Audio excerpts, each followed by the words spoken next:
didn't realise you were there. We're at the Noosa Blue Resort, and I'm never, ever, ever going to complain about rain in my life again, but it is raining. It's only spitting at the moment, so I can cook. It is. But it's been one of those days, so we'll cope with it. So if it starts raining, as I said, we're never going to complain after the drought. We're never going to complain about the rain ever, ever again. So if it starts raining, just bear with me. I'm going to stand out here in the rain just for you, and I'm going to continue cooking. Now, there's some wonderful fresh fish up here, and I've got some swordfish today from a great supplier. Sam brought it in for me just before. Look at that. Look at that. Beautiful fish, isn't it? Absolutely superb. As you can see, there's rain all over the plate. So, see, I wasn't fibbing. It has been raining. It's going to rain again. Look, it's starting to spit. But we won't mind. And I'm just going to do a really simple Sicilian-style dish with this beautiful swordfish, because be fair about it. When you've got quality ingredients like that, you don't need anything complicated. So I've just got some olives, which I have just cut in slivers. I've got some button mushrooms. You could use some of those fancy dried mushroom porcini or anything like that if you wanted to. And I'm also just going to slice 1 clove of garlic. 2 if they're small, but that's quite a large one. And then we're just going to throw that all in the pan and just saute it reasonably gently. Just toss that around a bit. Now while that's happening, I'm just going to chop a bit of parsley. This is for down the track a bit, but I might as well do it now while I'm just cooking those. Chop it fresh because it keeps its flavour so much more rather than having it sitting around. And I don't want this chopped too finely either. I want some texture in it. So we'll just put that to the side there. I'll also start thinking about these tomatoes, but I'll have a look at this first. And I could do with the smallest amount more oil in this. And you'll see why in about 2 seconds. Why I need that extra oil. It's pretty close. Just move those veggies to the side a bit, because I'm just going to throw some of this swordfish in and seal it. Whoops. Just cut some thickish slices, but I don't want huge chunks. You find that in Italy, very rarely do they serve you large pieces of fish like we're used to. It sort of tends to be these smaller slices. Well, my experience anyway. And now all we're going to do is toss that fish into this pan, and that's why I move the veggies to the side a bit, because I just want to seal that fish and then we'll continue with the dish.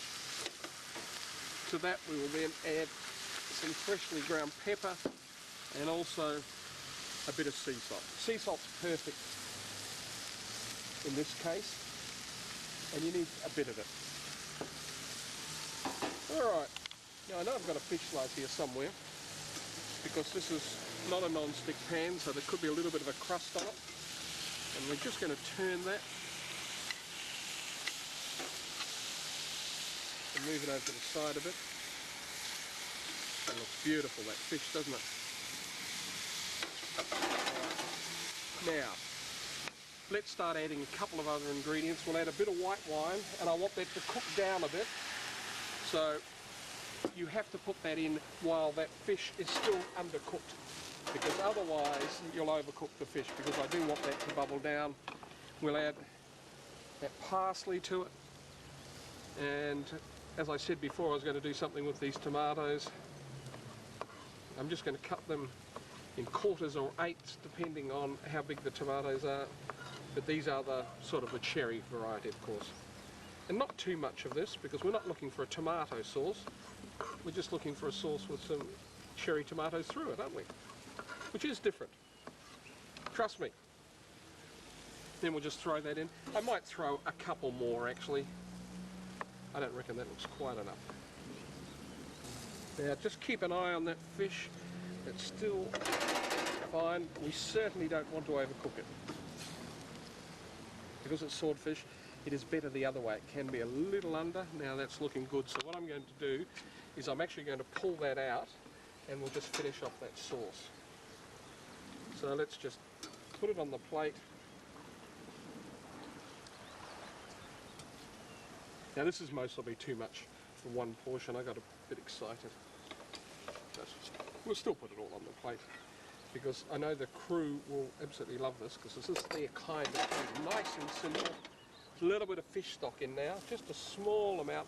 The packet one's brilliant for this. And then we just allow this to bubble down a bit.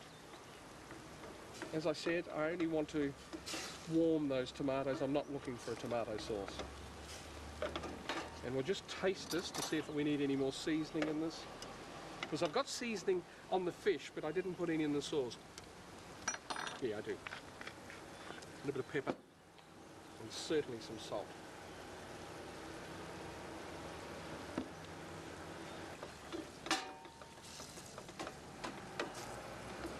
Alright, that's looking great. So let's just get some of that out. Just over the top. Just like that. Get some of the juices as well. Now those juices will be beautiful because we have put some fish stock and some white wine, but you'll also have the juices from the mushrooms and the olives and also the fish itself. So that's looking pretty good. Sorry mate. Turned it around right in front of you, didn't I? Got in your way. It's a change I get in the camera's way. It's normally the other way round. I better watch it, don't I? Be careful. Alright, but that's a good dish.